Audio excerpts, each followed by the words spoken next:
చంద్రబాబు నాయుడు పాలనలో ఆర్థిక ప్రగతిని జగన్మోహన్ రెడ్డి హయాంలో సాధించిన ప్రగతితో పోలిస్తే బాబు హయాంలో పరిస్థితులు ఎంత అధ్వానంగా ఉన్నాయో అర్థమైపోతుంది. స్థూల జాతీయ ఉత్పత్తి కానీ ఆదాయంలో కానీ బాబు పాలన కన్నా జగన్మోహన్ రెడ్డి హయాంలోనే ఏపీ దూసుకుపోయిందన్నది అక్షర సత్యం. దాని గణాంకాలతో సహా చాటి చెప్పారు Jaganmohan Reddy. Power point presentation ముసుగులో చంద్రబాబు నాయుడు అబద్ధాలను పేర్చి ప్రజలను మభ్యపెట్టే ప్రయత్నం చేశారు. తన హయాంలో అభివృద్ధి పరుగులు పెడితే జగన్మోహన్ రెడ్డి హయాంలో అభివృద్ధి కుంటుపడిందని చంద్రబాబు దుష్ప్రచారం చేశారు. ఆర్థిక ప్రగతిలోనూ తనదే అసలైన విజన్ అని గొప్పలు చెప్పుకున్నారు. అయితే ఈ క్రమంలో చంద్రబాబు చెప్పినవన్నీ అబద్ధాలేనని జగన్మోహన్ రెడ్డి ఆధారాలతో సహా తిప్పికొట్టారు. క్యాపిటల్ ఎక్స్పెండిచర్ విషయంలో బాబు హయాంతో పోలిస్తే తన పాలనలో సాధించిన ప్రగతిని వివరించారు జగన్. 2014 నుంచి 2019 దాకా చంద్రబాబు నాయుడు గారి హయాంలో యావరేజ్ క్యాపిటల్ ఎక్స్పెండిచర్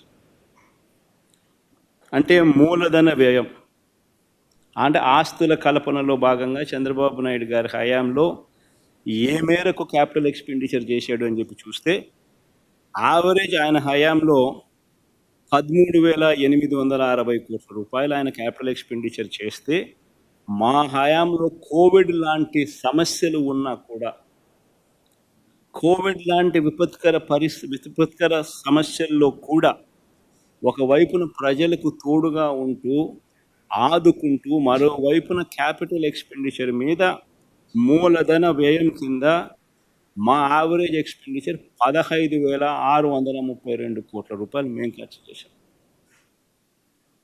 అంటే ఎవరి హయాంలో ఆర్థిక విధ్వంసం జరిగింది అని నేను అడుగుతా ఉన్నాను. ఇది కాగ్ రిపోర్ట్.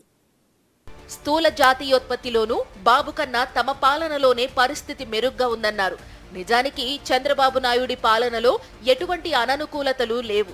కానీ జగన్మోహన్ రెడ్డి 5 ఏళ్ల పాలనలో 2.5 ఏళ్లు కరోనా మహమ్మారి విలయ తాండవం చేసిన సంగతి తెలిసిందే.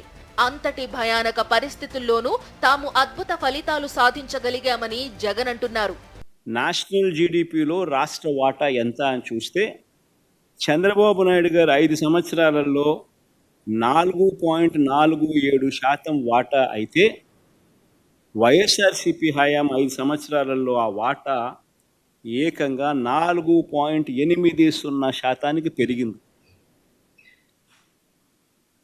అంటే రాష్ట్రం వాటా ఇన్ దేశ జీడిపిలో వైఎస్ఆర్సీపీ హయాంలో పెరిగింది అని అంటే దాని అర్థం ఏమిటి?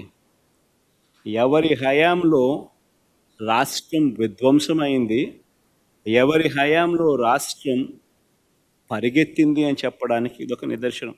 తమ హయాంలో ప్రజలకు ఉచితంగా ఇసుకను అందించడమే కాకుండా ఇసుక ద్వారా ప్రభుత్వానికి ఏటా 750 కోట్ల ఆదాయం వచ్చిందన్నారు. తమ పాలనలో ప్రభుత్వ ఆధీనంలో ఉన్న మద్యం దుకాణాలను చంద్రబాబు ప్రైవేటు చేతుల్లో పెట్టి తన అనుచరులకు షాపులు ఇప్పించుకున్నారని జగన్ ఆరోపించారు. గవర్నమెంట్ రంగంలో నడిచే మద్యం షాపులు ప్రైవేటైజ్ చేసినాడు. కరెక్ట్గా ఇదే ఆరోపణ మీదనే అరవింద్ కేజ్రీవాల్ అనే ఆయనను జైల్లో పెట్టారు. ఇక్కడ సక్సెస్ఫుల్గా అక్కడ చేయలేకపోయాడు. చేయక మునిపే ఆయన జైలుకు పోయినాడు పాపం. ఇక్కడ చేసి సక్సెస్ఫుల్గా అరవింద్ కేజ్రీవాల్ని అక్కడికి పోయి తిట్టొస్తాడు. గవర్నమెంట్ రంగంలో ఉన్న మద్యం షాపులను ప్రైవేటైజ్ చేశాడు. తన వాళ్లకు ఈ షాపులన్నీ ఇప్పించుకున్నాడు.